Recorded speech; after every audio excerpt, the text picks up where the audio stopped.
Viewer discretion is advised. January 12th, 2022. Just after 6 p.m, a man walked through a quiet commercial area in Waipahu, Hawaii. Security cameras captured him moving along the sidewalk. He wore dark clothing. His face was partially covered, and on his head was a white bucket hat. In his hand, he carried a small bag. A few minutes later, the man approached the rear entrance of a small acupuncture clinic. Inside the clinic was Jon Tokuhara, 47 years old, a respected acupuncturist who had spent years helping patients in his community. At 6:16 p.m, the man entered the building. He remained inside for less than a minute. Then he walked back out. Inside the clinic, Jon Tokuhara lay on the floor of his office. He had been shot multiple times in the head. The attack had taken less than 48 seconds. There were no witnesses, no weapon left behind, and at first, almost no clear suspect. But in the days that followed, investigators would uncover a story involving an affair, a marriage pushed to the breaking point, and a trail of evidence that slowly led detectives to one man. This is the story of the murder of Jon Tokuhara.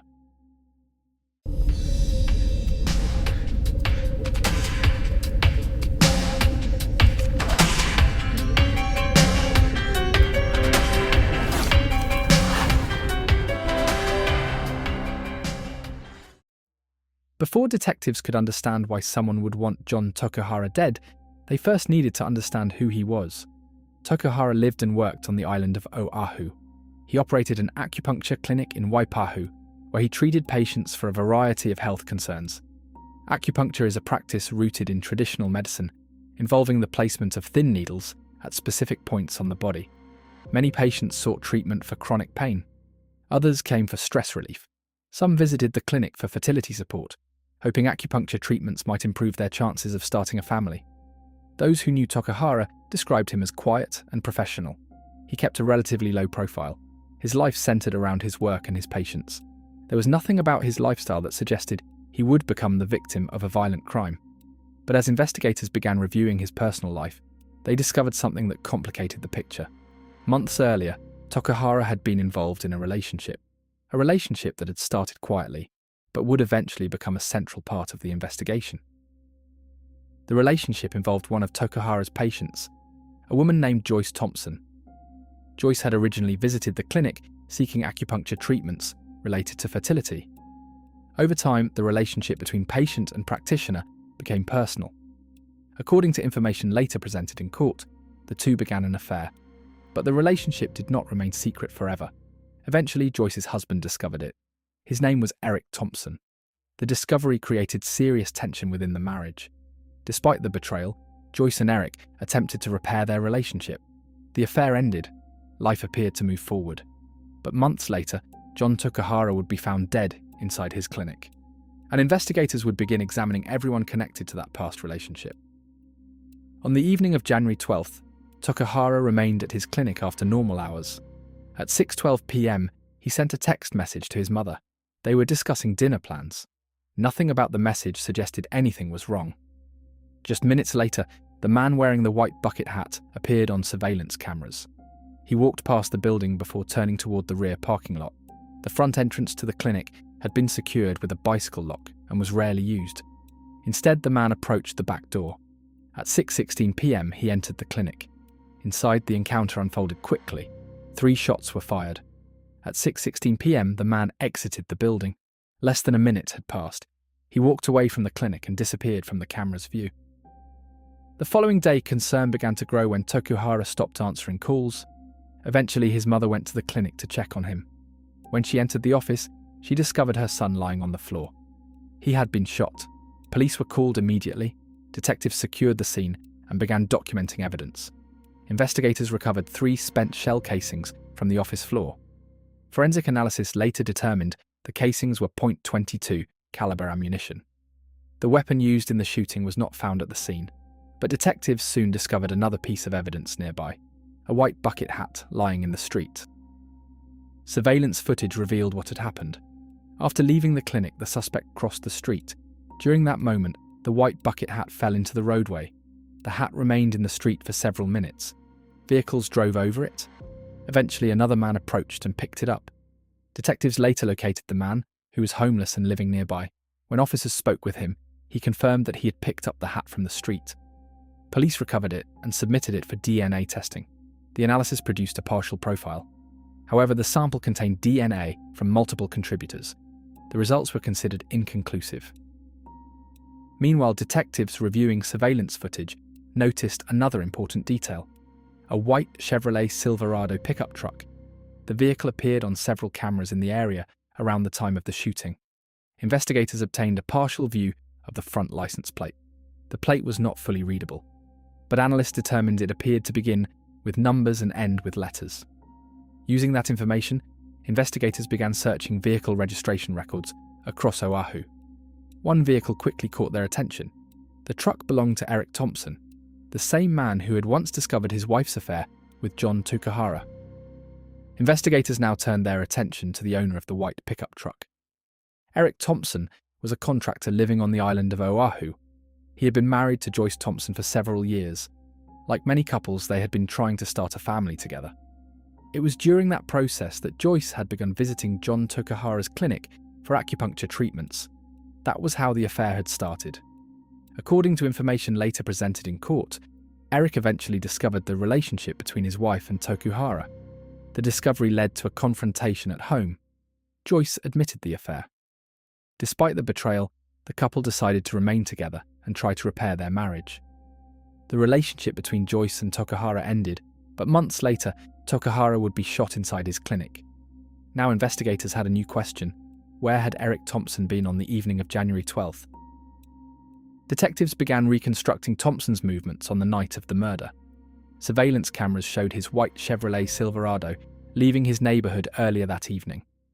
The truck was later captured on cameras driving through the area near Tokuhara's clinic. Investigators then traced the vehicle's movements using additional surveillance footage. After the estimated time of the shooting, the truck appeared at a McDonald's restaurant. Video from the restaurant confirmed Thompson's vehicle entering the drive-thru and purchasing food. But the timestamp raised an important question. The visit occurred after the time investigators believed the shooting had taken place, which meant the footage did not account for where Thompson had been during the critical window around 6:16 p.m. When detectives later spoke with Thompson, he explained that he had been out running errands. He told investigators he had driven to the city dump earlier that evening to dispose of trash. Detectives attempted to verify that claim. Records and surveillance footage from the dump did not confirm that his truck had entered the facility during the time he described. The timeline investigators assembled placed Thompson's vehicle in the general area of the clinic around the time of the shooting. As the investigation progressed, detectives obtained search warrants for Thompson's home and vehicle. Officers searched the residence and documented items found inside. During the search, investigators located several firearms and boxes of ammunition. The items were photographed and collected as evidence. At Tokuhara's clinic, investigators had recovered 3 spent shell casings. Forensic testing determined the casings were .22 caliber ammunition. Inside Thompson's home, detectives found .22 caliber ammunition, consistent with the type recovered at the crime scene. The discovery drew investigators' attention. However, when forensic experts tested the firearms seized during the search, none of them produced markings that matched the casings from the clinic. The weapon used in the shooting had not been recovered. By this stage of the investigation, detectives had assembled several key pieces of evidence: surveillance footage showing the suspect entering and leaving the clinic, a white pickup truck moving through the neighborhood before and after the shooting, a partial license plate consistent with Thompson's vehicle, a timeline placing Thompson's truck in the area, and ammunition inside his home matching the caliber used in the crime. The investigation continued as detectives gathered additional evidence and prepared the case for prosecutors. Eventually, authorities determined there was enough evidence to move forward. In January 2022, police arrested Eric Thompson in connection with the killing of Jon Tokuhara. He was charged with second-degree murder and use of a firearm in the commission of a felony. Prosecutors alleged that Thompson had driven to the clinic, entered through the rear door, and shot Tokuhara inside his office. Thompson was taken into custody and later appeared in court. But the legal process was only beginning. The case would now move into the courtroom, and the evidence investigators had spent months gathering would soon be examined by a jury. Defense attorneys challenged the case. They argued that investigators had never recovered the murder weapon. They also emphasized that the DNA evidence connected to the bucket hat was inconclusive. The defense maintained that the case relied heavily on circumstantial evidence. After weeks of testimony, the case was handed to the jury. Jurors began deliberating. Inside the jury room, the evidence was discussed piece by piece. Some jurors believed the prosecution had established a convincing timeline. Others believed the evidence left room for reasonable doubt. Hours passed, then days, but the jury remained divided. Without a unanimous decision, the court could not deliver a verdict. The judge ultimately declared a mistrial. The trial ended without a conviction and without an acquittal. For Jon Tokuhara's family, the case remained unresolved. Following the mistrial, prosecutors reviewed the case and decided to move forward with a second trial. Both sides prepared again for court. A new jury would hear the evidence and determine whether the state had proven its case. When the trial began, prosecutors once again presented the investigation and timeline surrounding the shooting. The defense continued to challenge the strength of the evidence and the lack of a recovered weapon. This time, the outcome would be different. After hearing the case, the jury began deliberating. When they returned to the courtroom, the atmosphere was tense. The verdict was read. The jury found Eric Thompson guilty of second-degree murder in the killing of Jon Tokuhara. He was also found guilty of using a firearm in the commission of the crime. The decision brought the trial phase of the case to an end, but one final step remained. The court would now determine Thompson's sentence. During the sentencing hearing, members of Jon Tokuhara's family addressed the court. They spoke about the impact his death had on their lives. They described the loss of a son, a brother, and a man who had spent years helping patients in his community. After hearing statements from both sides, the judge delivered the sentence. Eric Thompson was sentenced to life in prison with the possibility of parole.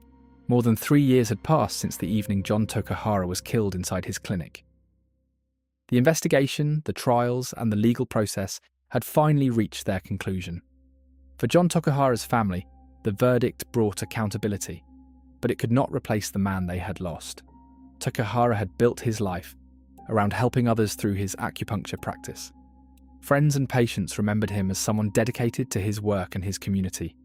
His life had ended in less than a minute, but the investigation into what happened that night would take years to resolve. In the end, the story of Jon Tokuhara's death became a reminder of how quickly a single moment can change lives. A quiet evening inside a small clinic, a man entering through the back door, and less than a minute later, a life was gone.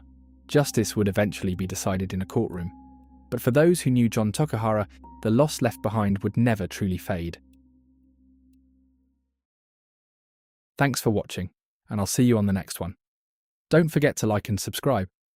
Also, if there's a case you'd like me to cover, let me know in the comments. Take care of yourselves.